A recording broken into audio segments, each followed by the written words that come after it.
Սարսափելի ավտովթարը փոխել է նրա կյանքը։ Նա բժիշկներից լսել էր, որ միգուցե այլևս չքայլեր։ Հայտնի մարդու կյանքի ամենաբարդ փուլերից մեկի մասին եւ ոչ միայն կիմանանք քիչ անց։ Բարև ձեզ Թամարա, շնորհակալ եմ, որ ընդունել եք հաղորդման հրավերը։ Ուրախ եմ, որ կրկին հանդիպեցինք։ Ես ուրախ եմ, որ տեսնում եմ ձեզ կրկին փայլելիս, թեպետ բավական բարդ շրջան եք ունեցել, այն հեռուստադիտողները, ովքեր չգիտեն, նշեմ, որ ավտովթարը ձեզ հետ տեղի ունեցել, դուք ամիսներ չեք կարողանում քայլել, զայլակով եք շարժվում։ Այս մասին իհարկե կխոսենք, բայց ամենակարևորն այն է, որ դեռ նախորդ հաղորդմանը դուք ասում եք, եթե լինում է ինչ-որ մի խնդիր, պետք է ոչ թե նստել եւ մտածել, ծանր տանել, այլ հակառակը լուծումներ գտնել։ Եվ այսօր մենք տեսնում ենք, որ դուք լուծումներ գտաք, դուք նույնիսկ նման իրավիճակում կարողացաք ստեղծագործել եւ ձեր առաջին պրոդյուսերական աշխատանքով ներկայանալ։ Խոսքը հրեշը լուսնի վրա ներկայացման մասն է, որտեղ նաև խաղում եք։ Այո։ Ինչի կապակցությամբ ես շնորհավորում եմ։ Շնորհակալ եմ։ Հա, նախորդ հաղորդման ժամանակ, նախորդ հանդիպման ժամանակ ես ասել էի մի այդպիսի արտահայտություն, որ եթե մի բան է քո հետ տեղի ունենում, պետք է դադարես դրա մասին մտածել, սա արդեն տեղի ունենալուց մի վայրկյան հետո, նույնիսկ այդ վիդեոն շատ տարածում էր գտել TikTok-ում, Instagram-ում շատ էին գրում, շատ էին տեղադրում այդ վիդեոն, ու երևի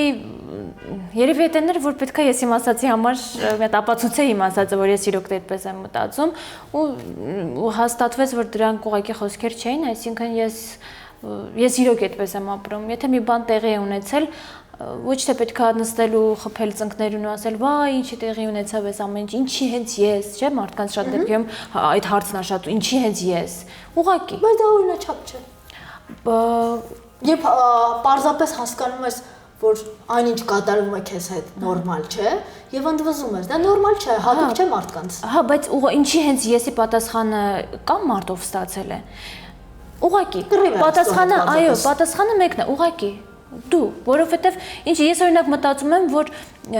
գուցե ես իմ ներսում գիտեմ ինչի։ Ոչ թե պատժվեցի կամ ինչ-որ, չէ, երբեք ես այդպես չեմ ինձ վերաբերվում, հա, որ ես պատժվեցի ինչ-որ բանի համար, չեմ կարծում, որ նմանատիպ բան եմ արել, որի համար տենց պետքա պատժվեի,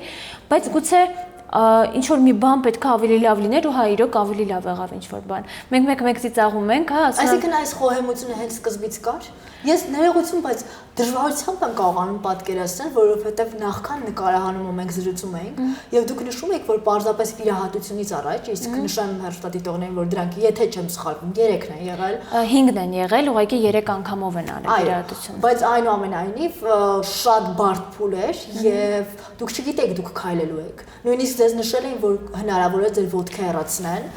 եւ մենք իհարկե կադրերը կներկայացնենք, բայց այնուամենայնիվ ովքեր չգիտեն, ձեր մեքենան մտել էր բարի զգուն իմաստով արգելապատնեշի մեջ։ Սարսափելի տեսարան էր, տպավորություն է, որ դա ֆիլմից հատված է, այնինչ դա դառը իրականությունն էր։ Եվ այն մտքով դուք քիչ առաջ այսպես երբ զրուցում եք նշեցիք, որ պարզապես չգիտեք, երբ վիրահատության եք գնում, դուք հաջորդ իսկ վայրկյանին երբ արթնանաք, կտեսնեք ձեր ոտքը թե չէ։ Ինչպես համակերպվել այդ մտքի հետ։ Այդ մտքերից է, որ ես վախենում եմ, այսինքն ես գիտեմ, որ ամեն ինչի հետ հնարավոր է համակերպվել մեծ հաշվով, մարդը այդ տեսակ է, ինքը կարողանում է էվոլյուցիա ապրել տվյալ իրավիճակի մեջ ու հարմարվել, դասավորվել ըստ այդ իրավիճակի, բայց երբեք ոչ մեկի չեմ ցանկանում, որպեսզի հայտնվի նման ոչ թե իմ իրավիճակում, այլ ձեռք բերի հաշմանդամություն, որովհետև դա իրոք սարսափելի է, իսկ եւ կրկնակի սարսափելի է մեր երկրում։ Որովհետև դրսում Եվրոպայում գուցե քայլես, տեսնես օրինակ սրճարանում նստած շատ գեղեցիկ արտաքինով աղջիկ, հաշմանդամություն ունեցող տղայի հետ, հա, սայլակի ու այդ բացարձակ պատնես չի առաջանում ու մարդիկ չեն էլ ասում, տենց են, չէ, հաշմանդամություն ունեցող մարդու հետ որ տեսնում ենք օրինակ աղջիկը տղայի հետ ամուսնանում է, մալադետ այդ աղջկան։ Ինչի բայց։ Ինչի մալադետ։ Սովորական մարդու հետ է ամուսնացել օրինակ։ Այսինքն մենք այդպես ենք, մենք այն մարդկանց, ովքեր հաշմանդամություն ունեցող մարդկանց վերաբերում են որպես սովորական մարդ, որովհետև իրենք իրոք սովորական մարդիկ են։ Մենք ասում ենք հերոս է այդ մարդը, որ տես հաշմանդամ, բայց չնայած իր հաշմանդամության ամուսնացավ հետ։ Մենք կարծում ենք, որ նման մարդիկ մենք ասել եմ նկատի ունեմ հասարակությունում այդ կարծրատիպը կա, որ զոհում են իրենց բայց չէ, այդպես չի, որովհետև շատ լուրջ ես ընթացքում ուսումնասիրում էի, հաշմանդամություն ունեցող մարդկանց շատ պատմություններ, շատ լուրջ ձեռքբերումներ ունեցող մարդիկ կան, ովքեր այդ ամեն ինչին հասել են սայլակին գամված։ Փառք Աստծուն, որ ես այսօր սայլակին չեմ, կարողանում եմ երկու ոտքերից վրա կանգնել, բայց թեպետ դեռ երկար ճանապարհ ունեք։ Ունեմ ճանապարհ, բայց ես Աստծո շնորհակալ եմ, որ այս կոպիտ ասած վերջաբանը ունեցավ այս պատմությունը, բայց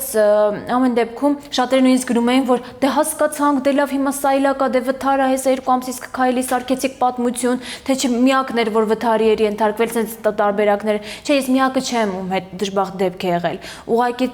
իմ մասնակցությունից ելնելով, իմ ճանաչվածությունից ելնելով, դրա մասին իմացվում է։ Այսինքն ես չեմ պրոպագանդում այս պատմությունը, որ վայ, տեսեք իմ հետ, չէ, ես երբեք չեմ էլ ոչ մի պատմություն իմ կյանքում չեմ ներկայացրել զոհի տեսանկյունից։ Ուղղակի զոհ չեք միանշան։ Չէ, ուղղակի այս դեպքում ես խոսում եմ նրա մասին, որ սայլակին գամված լինելը խնդիր չէ, այսինքն չի կարելի այդ մարդկանց նայել, որ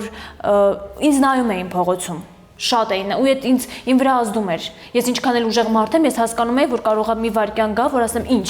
ասա ինչ։ Խղճահարությամբ էին նայում։ Խղճահարությամբ չէ, գիտեք ոնց, հետաքրքրությամբ։ Այսինքն ոչ թե նայում եմ, որ վայ, այդ հայացքն էլ կար, որ վայ, այս ինչ ա եղել, այլ ոնց, չգիտեմ, տարօրինակ բան տեսած մարդկանց հայացքներով, որ տեսել են անսովոր բան։ Հա, այսինքն այտենց նայում են օրինակ կրկեսում, երբ որ ինչ որ մեկը կրկես ոնց կնայեն, այ այտենց որ հետաքրքրությամբ երեխեքին ցույց տալով թող իհարկե ներեն ինձ այդ համեմատականի համար, բայց հա, ինձ այդպես էին նայում ու այդ ես հասկանում եմ, որ եթե ես այդ ամեն ինչը 20 օր մի ամիս եմ տարել, հաշմանդամություն ունեցող մարդիկ այս երկրում դատապարտված են այդ ամեն ինչի հետ շատ երկար համակերպվել։ Եվ այդ հայացքների։ Այո, եւ այդ հայացքների են ծնողների, ովքեր չեն կարողանում իրենց փոքր երեխաներին սովորեցնել, որ հաշմանդամություն ունեցող ցանկացած տեսակի սայլակի մասին չի մենակ խոսքը։ Ցանկացած տեսակի հաշմանդամություն ունեցող մարդը սովորական իմ ու քո պես մարդ է, ավելի լավ է ֆիզիկապես լինել հաշմանդամ, քան ուղեղից, այսինքն ճակերտների մեջ ասված ուղեղից լինել հաշմանդամ ու չկարողանալ 4 տարեկան, 5 տարեկան երեխային սովորեցնել, որ չի կարելի այդպես մատով ցույց տալ, չի կարելի նայել, ու հերիք չի չկարողանալ սովորեցնել, մի հատ էլ խփել երեխային, թե նայի հելը, չտեսար։ Չարությունը թերևս իսկական հաշմանդամություն է, եւ դուք դրա հետ էլ բախվեցիք։ Հա։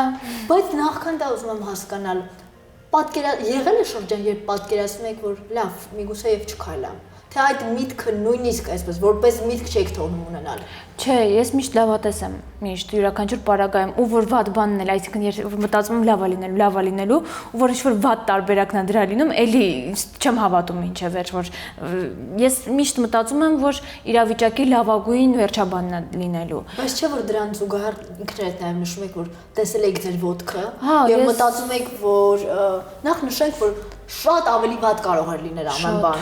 Այն մարդիկ ովքեր մենք խոսում ենք հիմա քայլել չքայլելուց, բայց կարող է ուղղակի մահվան ելքով լինել վթարը, բոլոր շանսերը եւ տվյալները կար։ Բայց այնուամենայնիվ դուք տեսել եք ձեր ոտքը ինչ վիճակում է եւ ինքներդ եք նշում, որ իսկապես որևէ մեկը ձեզ չէր ասել, որ ձեր ոտքը միգուցե հեռացնեն, բայց դուք հասկանում եք, որ այդ վտանգը կա։ Հա, հասկանում։ Ինչպես չկորցնել լավատեսությունը, ինչպես հավատալ, որ լավ է լինելու։ Դե այդ բանը բնականաբար շոկային վիճակում հենց այդ վարքյանին չես հասկանում շատ բաներ։ Այսինքն, երբ որ գալիս է ցավը ֆիզիկական, չես մտածում այդ բանին, շատ չես ֆիքսվում նրա վրա, որ այսինքն երբ որ դու արդեն արթնանում ես, արդեն վիրահատուց, այդ ժամանակ կա սկսվում քո մոտ պանիկան, թե ինչ տեղի ունեցավ, ինչ լուծում ստացավ խնդիրը։ Իսկ հենց այդ վարքյանին դու մտածում ես, չգիտեմ, ես մտածում եմ մայրիկս ոնց է, ես մտածում եմ ով ձեզ հետ է։ Հա, ես մտածում եմ այդ պահին, որովհետև ես շատ երկար ժամանակ եմ մնացել մեքենայի մեջ, մտածում եմ օգնությունը երբ կհասնի, այսինքն չէի մտածում, ես այդ հարցը տվել եմ, հա, չեմ կորցրել ընդհանրապես ու հարցրել եմ, օգնող մարդկանցից մեկը ինձ ասաց, որ հարցրել եմ, ասել եմ, քայլելու եմ, չէ, հետո ասել են հա կքայել ես հանգստացի ու ոնց է ստացվել հենց այդ պահին մեքենայով անցել է մեր կողքով տրավմատոլոգ ով իր մեքենայից անում կոնկրետ ոտքի համար նախատեսված սարքավորումներ, հա փաթաթում է ոտքս, ներարկում անում, այսինքն այն ինչ-որ շտապօգնություն, հա, այն ինչ-որ շտապօգնությունը պետք է աներ, հենց այդ մեքենայի մեջից ինձ թվում է իրեն ուղղակի տենց ուղարկել էին այդքան զուգադիպություններ այդ ամեն ինչը։ Սա իսկապես կարծես թե ֆիլմ լինի,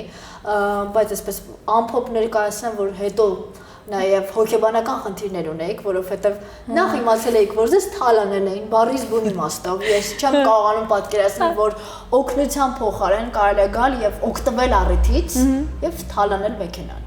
Ապա հիվանդանոցում ձեզանից գումար էին պահանջում, այնինչ կարծես թե դա օրենքի խախտում է, այսինքն ամեն բան կարծես թե միտված էր նրան, որ դուք հակառակը թևաթափ լինեիք, բայց դուք չէիք կորցնում ձեր լավատեսությունը։ Դե թալանելը ես ասեմ ցավով եմ ուզում նշել, որ միակ դեպքը իմը չէ, այսինքն յուրաքանչյուր գրեթե եթե 10 վթար կամ դժբախտ դեպք է տեղի ունենում, 5-ի ժամանակ տեղի ունենում կողոպուտ մեր երկրում։ Մեր երբ որ օրինակ, չգիտեմ, դերասանուհիներից մեկը կամ դերասաններից մեկը ինչ որ մի հատ հայտարարություն է անում, այդ տղամարդիկ եւ կանայք մտնում գրում են մենք առաջին քրիստոնյա ազգը ինչպես է կարողam, չէ՞, բայց այդ առաջին քրիստոնյա ազգը 10 վթարից 5-ի ժամանակ կողոպտում է այն մարդուն, ում հետ դժբախտ դեպք է տեղի ունեցել։ Ես գուցե հիմա մի քիչ չեմ ուզում ագրեսիվ երևալ, բայց ես խոսում եմ ոչ թե քննադատելով կամ ցույց տալով, ես խոսում եմ նրա մասին ինչ կա։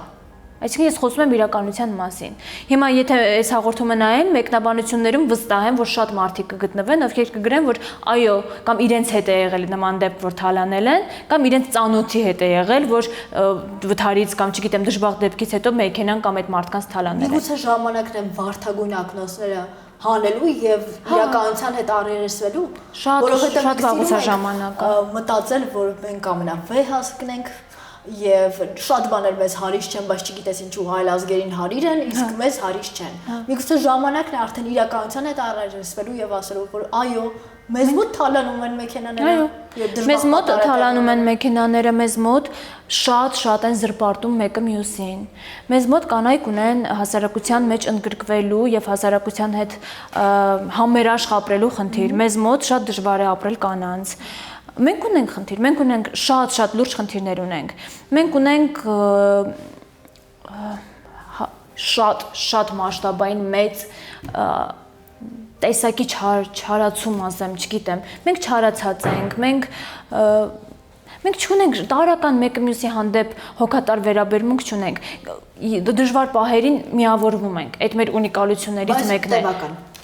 Որոշակի ժամանակ ու երբ որ նման պահեր են գալիս մեր ազգի մոտ, ես մտածում եմ, ասում եմ, լավ, բա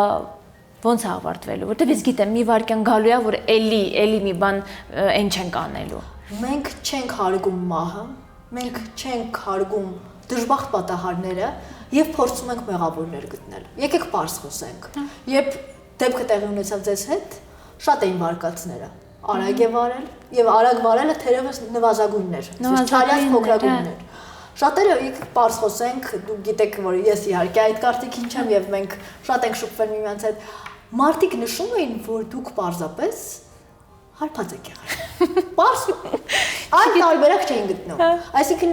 չէին մտածում, որ օրինակ երիտասարդ գեղեցիկ աղջիկը տաղանդավորի վերջո կարող է պարզապես չքայլել եւ ամբողջ կյանքը մեկնաբանությունը կարդացել եմ սայլակով, նրանք փորձում էին հասկանալ։ Եվ եկեք նայել ընդունենք, նույնիսկ եթե դա այդպես եղած լիներ, չէ՞ որ դժբախտ պատմություններ ձեզ հետ, դժբախտ պատահար։ Նույնիսկ եթե ղեկին նստած լիներ արփած մեկը ու այդ մարդը ունենար ֆիզիկական կորուստ, հա, ֆիզիկապես ունենար նման տրավմաներ, էլի չէր կարելի ասել, որ դե լավ ա եղել, բայց Իմ դեպքում, հատկապես իմ դեպքում ես չգիտեմ ինչի են ասոցացրել ինձ այդ ամեն ինչի հետ, որովհետև ոչ մի վտանգ չկա էլի ինձ ասոցացնելու այդ ամեն ինչի հետ, բայց ես գնում էի իմ համար արդեն շատ հարցազրույցներում եմ ասել, որ իմ տատիկը իմ համար շատ յուրահատուկ մարդ է եղել, ես գնում էի իմ ծննդավայր քաղաքարտիկ իմ տատիկի գերեզմանին, մայրիկիս հետ գնում էինք տատիկիս գերեզմանին։ Ու այդ ամեն իրականության հետ բացարձակ իրականությունից անտեղյակ մարդիկ, որ մտնում Ես կարդացել եմ ոչ թե գրված էր, որ ես խմած եմ եղել, այլ 100% խմած է եղել։ 100%։ Այսինքն պեչատած էր այդ ամեն ինչը հաստատ այդպես էր։ Ու մեկը կկարդա 100% խմած էր եղել, կասեն, վայ, նախչկան բան դեպք է պատահել, հա, խմած նստել է ղեկին։ Ու այդ տարածում կստանա։ Ու մի օր երբ որ, չգիտեմ, դու փորձես ինչ-որ բան ապացուցել, կասեն, գիտենք։ Դրա համար ես արդեն այս հասարակության մեջ դադարել եմ ինչ-որ բան ապացուցել։ Մի ժամանակ գուցե այդ, չգիտեմ, սկրինշոտ անեի, գցեի մեջում գրեի, որ այս ինչ եք գրում, չեք ամաչում, հիմա մտածեք ինչ ուզում եք, որովհետև ի վերջո ես այդ մարդկանց ավելի երջանիկ մարդ եմ, էլի։ Բայց չեք չարացել այդ շրջանում եւ հասկանում եք, որ մարդիկ ես չեմ ասում, որ պետք է կարեկցեն։ Դուք դրա կարիք չեք, դուք զոհի կարգավիճակում երբեք չեք եղել։ Բայց այնուամենայնիվ, պարզապես կամ լռեն, կամ ասելուց էլ բարի խոսք ասեն։ Նայեք, ես ուրեմն նախընտրում էին մեղավորներ փնտրել։ Հա, չէ, ես չեմ չարացել, ես չեմ նեղացել կամ վիրավորվել, որովհետև ես նախ այդ բանի շատ լուրջ այլ խնդիրներ ունեի լուծելու։ Ես ունեի ոտքի կանգնելու խնդիր, ես ամեն օր աշխատում եմ մինչև հիմա կինեզոլոգի հետ մենք ամեն օր պարապում ենք։ Ես ունեմ իմ կարիերայի մեջ հիմա հասել եմ մի հատ այնպիսի փուլ, որ իմ առաջին պրոդյուսերական աշխատանքն եմ հանել բեմ, ես ինձնով եմ զբաղված։ Իսկ Փառք Աստծուն կյանքը ինձ դրել է մի այնպիսի տեղ, որ ես ինձնով եմ զբաղված ու շատ այլ մարդիկ էլի ինձնով են զբաղված։ Ես նրանք չարախոսում են։ Հա, էլի իրանք էլ են ինձնով զբաղված։ Դրա համար եկեք հասկանանք մեզնից ով է թող մեծամտություն չլինի, բայց այս կյանքին հաղթել։ Միանշանակ։ Դա նույնիսկ քննարկման ենթակա չէ։ Տեսեք, քիչ առաջ խոսեցիք նաև տատիկի մասին։ Եվ նախորդ զրույցի ժամանակ կրկին խոսում եք, որ իսկապես նա ձեզ համար մայրիկի պես էր, ամենևին չփոքրացնելով ձեր սերը դեպի ձեր մայրիկ, բայց այնուամենայնիվ տատիկը ձեզ համար այլ աշխարհ էր։ Եվ երբ որ այս խնդիրները եղան, երբ որ դուք իսկապես ձեր կյանքի բարդագույն փուլերից մեկն էր, եթե ոչ ամենաբարդագույնը, տատիկի պակաս զգում եք։ Չէ, ես ուրախ էի, որ ինքը այդ ամեն ինչ չտեսավ, որովհետև ես պատկերացնում եմ ինքը ինչ ապրումներ կունենար, այն ամեն ինչը ինչ տեղի ունեցավ։ Հիմա մենք այսպես խոսում եմ, հա, վթար, սայլակի նստեցի, ոտքի կանգնեցի, բայց դա 4 ամսվա տաժանակիր աշխատանք էր, դա սարսափելի, դա անքուն գիշերներ էին, ցավեր էին անմարդկային, ինձ նույնիսկ հիվանդանոցում մորֆին չէր օգնում, ես չէի քնում։ Բժիշկները ասում են, որ ավելի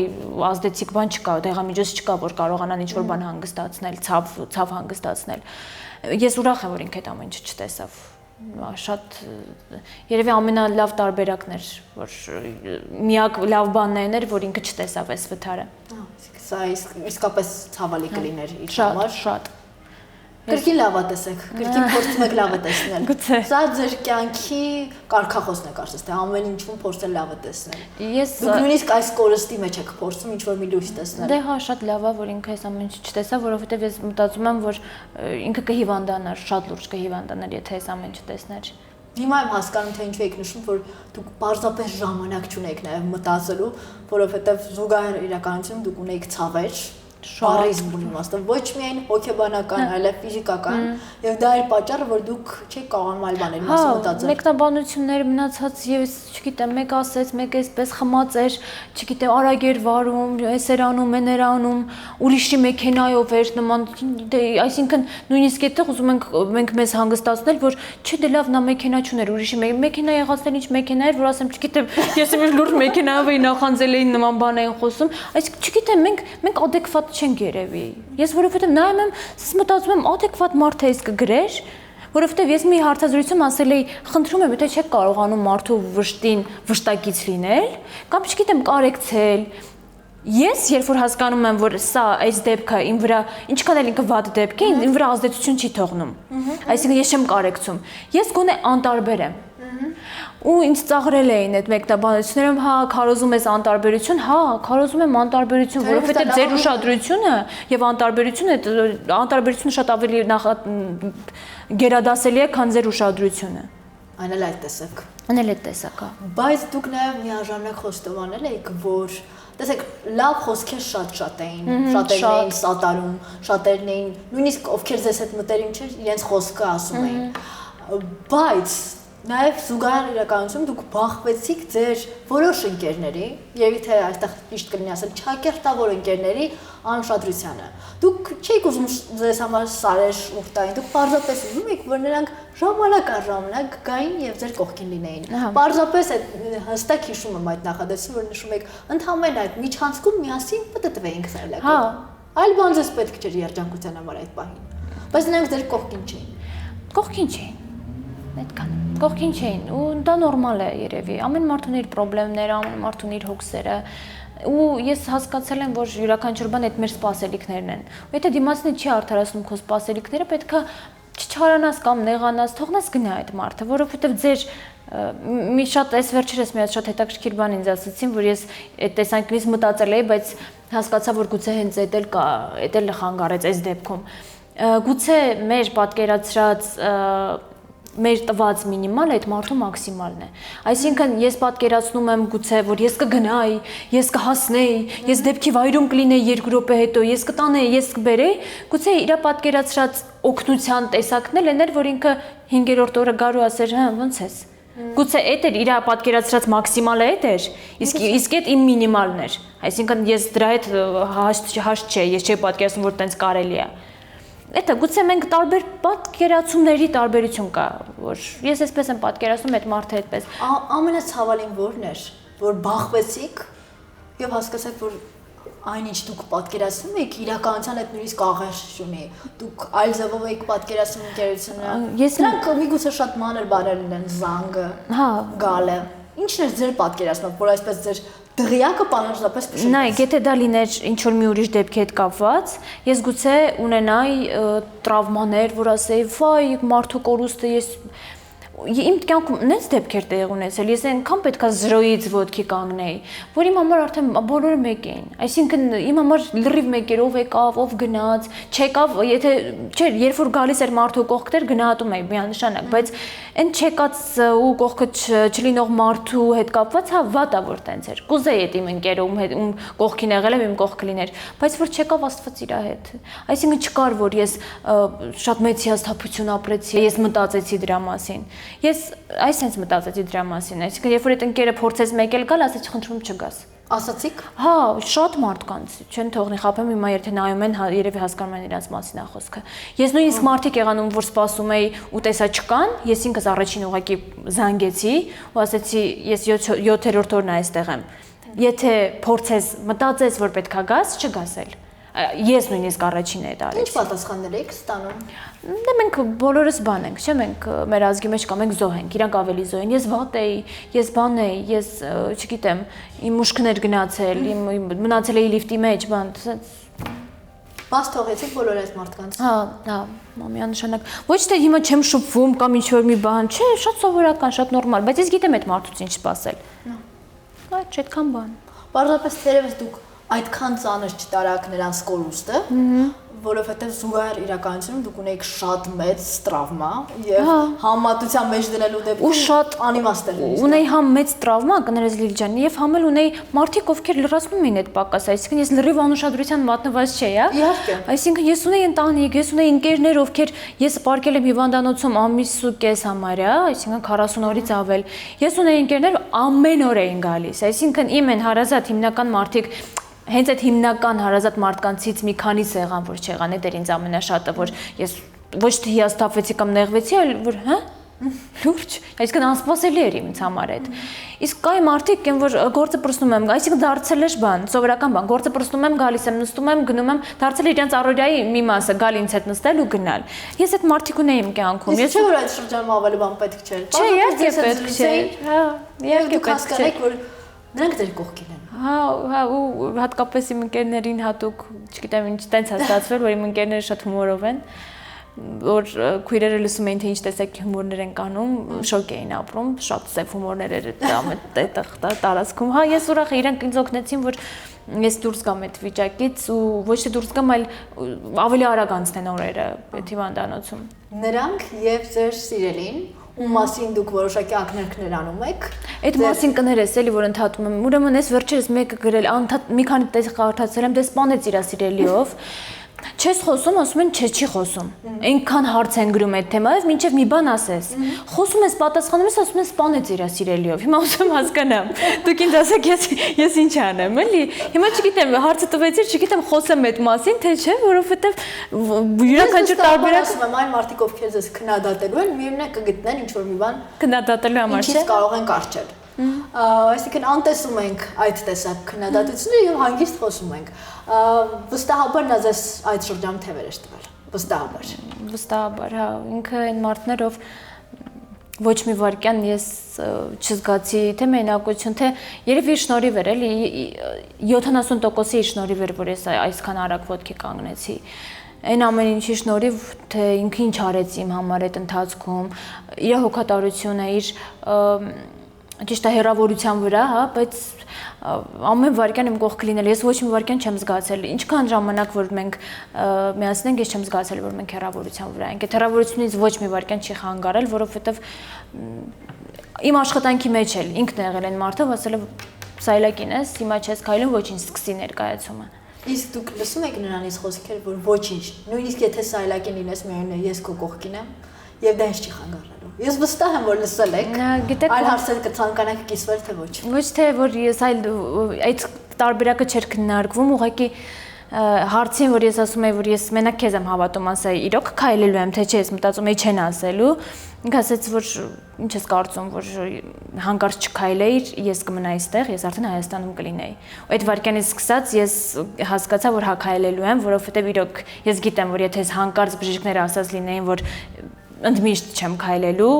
ինքը չէր մնա հեռավորության վրա կգար։ Այդ արտահայտությունն է ինձ համար sense բան եղել, ազդակ, որ հա ուրեմն ամեն ինչ նորմալ է, ամեն ինչ։ Իսկ դեպի ուր են գնում ձեր հարաբերությունները։ Ինչ եք կարծում այս փուլում։ Այ գիտեք, շատ բարդ է ներկապային, ինչի որովհետև կա հեռավորություն ու դեպի գնում են այնտեղ, որտեղ որ մենք ունենք, որը որ մենք ունենք այստեղ, հուսամ ամեն ինչ լավ կլինի եւ իհարկե չմոռանալով նաեւ մեր անձնական գործերը, այսինքն մեր կարիերան եւ այլն, այսինքն մենք ամեն ինչ անում ենք, որպեսզի ապագան լինի այնպեսին, ինչպեսին մենք պատկերացնում ենք, բայց այդ ժամանակը, որ մեզ պետք է, այսինքն դեռ կա ժամանակ, թղթաբանական շատ բաներ կան, դե այդ ժամանակը պետք է օգտագործել սեփական անձի համար։ Ես չգիտեմ հեռուստադիտողները կնկատեն թե չէ, բայց երբ դուք խոսում եք նրա մասին, դեր աչքերը իսկապես փայլում են։ Ես հուսամ, երբ նա նայի այս թողարկումը կտեսնի, որ ձեր աչքերը միանշանակ են փայլում եւ դա քննարկման ենթակա չէ։ Կարծում սա ավելին է, քան շատ բառեր։ Հա, որովհետեւ ես իրոք չգիտեմ, ես կարծում եմ, որ միշտ զարմացել եմ այն կանանց վրա, ովքեր այսպես շատ պատկառանքով են վերաբերվում իրենց կողքի տղամարդկանց, այսինքն մտածել եմ, իրոք այդպես է այդ ամեն ինչը, հա, իրոք այդքան կատարյալ է այդ մարդը, հա, ես այսօր իմ կողքին ունեմ մարդ, ով որ ես հիանում եմ իրենով, ես իրեն շատ եմ սիրում ու հիանում եմ իրենով։ Ես հուսամ այս հիացմունքը հարատև կլինի, որովհետեւ միայն այսպես ձեր նայելից մարդ երջանկանում է եւ տեսնում է, որ հնարավոր է այսքան սիրել։ Ինչևէ եւ արդեն զրույցի ավարտին, ընդհանրապես ես թողարկումը սկսեցի այն մտքից, որ դուք բեմ եք բարձացել եւ նույնիսկ ես էի հուզվում, երբ տեսա ձեզ բեմում։ Ամիսներ անց այդքան փորձություններից հետո եւ դուք բեմում եք, ինչ եք զգում։ Բացի նրանից նայեք, այնքան բարդ էր այդ ամեն ինչը, որովհետև ոչ միայն վթարից ամիսներ անց էի բեմում, այլ նաև ես 7 տարի անց էի բեմում։ Ես 7 տարի բեմ չէի բարձրացել, 6-7։ Եվ պլյուս դրան իմ առաջին պրոդյուսերական աշխատանք, այսինքն պրոյեկտը որպես այդպեսին քոհուսերին, ինձ համար ես ասում եմ, ես հաղթահարել եմ այդ ամեն ինչը իմ խաղընկերների, գործընկերների շնորհիվ, Մկրտիչ Արզումանյան, Կարոն Բայլյան ռեժիսոր, նաև մեր Գրիգոր Գաբրիելյանը, Ալեքսանդր Արզումանյան, Մկրտիչի որդին, այդ թիմը, նաև մենք մեր մնացած այլ գոլեգաները այնքան ամուր ու այնքան ճիշտ կազմավորված թիմեր, որ ինձ շատ օգնեցին, սկսած սովորական կենցաղային հարցերից, չգիտեմ, գնում ենք փորձի, որ արդեն դերաբաշխումը կատարված էր, որ աստիճանները Թամարին իջացնում է Կարոն, Մկրտիչը օգնում աստիճանները բարձրանալ, չգիտեմ, աթոռը բերեցին, աթոռը տարան, այսինքն ես իրենց ուսերին կար կոնկրետ իմ մասին հոգ տանելու այդ ամբողջ ընթացքում մի հատ Չակերտների մեջ պարտավորություն, այսինքն իրենք պարտավոր չէին անել, բայց այդ վերցրել էին իրենց վրա ու չգիտեմ, շատ հոգատար էին։ Ամեն հարցով են, որ չգիտեմ, դու պետքա գնաս օրինակ էսիչ բանը տպագրության, այդ մենք կանենք, այդ ես սենց կանեմ, ես սենց այսինքն շատ են ինձ օգնել։ Իսկ բեմ բարձրանալը այդ ես ասում եմ, այդ իմ աշխատանքը ես այնքան եմ սիրում, ինքն ինձ բուժեց։ Այս ընթացքում հենց աշխատանքը բուժեց ու ոտքի կանգնեցրեց, որովհետև տարիներ անց դուրս գալ բեմ այս տեսակ ներկայացումով ինձ համար շատ մեծ հաղթանակ էր, անձի հաղթանակ էր, որպես դերասանուհի հաղթանակ էր ու այն մարդիկ ովքեր չեն տեսել, թող սա փոքրիկ գովազ լինի, նոյեմբերի 22-ին Ստանիսլավսկու անվան ռուսական թատրոնում տեղի կունենա հրեշլուսնի վրա ներկայացման հերթական ներկայացումը բոլորին սպասում եմ, հուսամ, այս է ներկայացումն է, որ կարծում եմ արժի դիտել։ Միանշանակ։ Ես մեկ մտածում եմ, ասում եմ, լավ, Թամար, դու քո ներկայացման մասին այդպես մի խոսա, բայց ինչի՞ չէ, եթե դա համապատասխանում է իրական։ Ես վստահաբար խորհուրդ եմ տալիս, նաև այն տեսանկյունից, այն մարդիկ, ովքեր ունեն իրենց կյանքում դժվարություններ, թող գան եւ տեսնեն, որ ամեն բան հաղթահարելի է։ Նույնիսկ երբ լսում ես, որ կարող ես այլևս չքայլել։ Ամեն բան հաղթահարելի է, եթե դրանից չես սարքում, այսինքն եթե դու չես հանձնվում իրավիճակին, հա, որովհետեւ իրավիճակին երբ որ հանձնվում ես, դու գնում ես հոսանքի հետևից։ Ու նաեւ իհարկե անհնարին է ինչ որ բան անել, եթե դու չունես քո կողքին մարդիկ, ովքեր քեզ օգնում են։ Շնորհակալ եմ Թամարա, շնորհակալ եմ, որ կարողանում եք նույնիսկ ամենաբարդ բաների մասին խոսել այսպիսի թեթևությամբ։ Շնորհակալ եմ, որ ուժի օրինակ եք։ Շնորհակալ եմ ձեզ, ձեր հաղորդման համար ու ձեզ հետ զրուցելը միշտ այսպես թեթև ու հաճելի է ստացվում։ Շնորհակալություն։ Եվ վերջում նկարահանման աջակցելու համար շնորհակալություն եմ հայտնում Արամի 42 կոտորակ 1 հասցեում գործող Սպորտբար 25-ին։ Իսկ իմ դիմահարդարման եւ վարսարդարման համար շնորհակալություն Ծինա Թևոսյան Բյութի ցենտրին։ Հասցե Բաղրամյան 85 կհանդիպենք։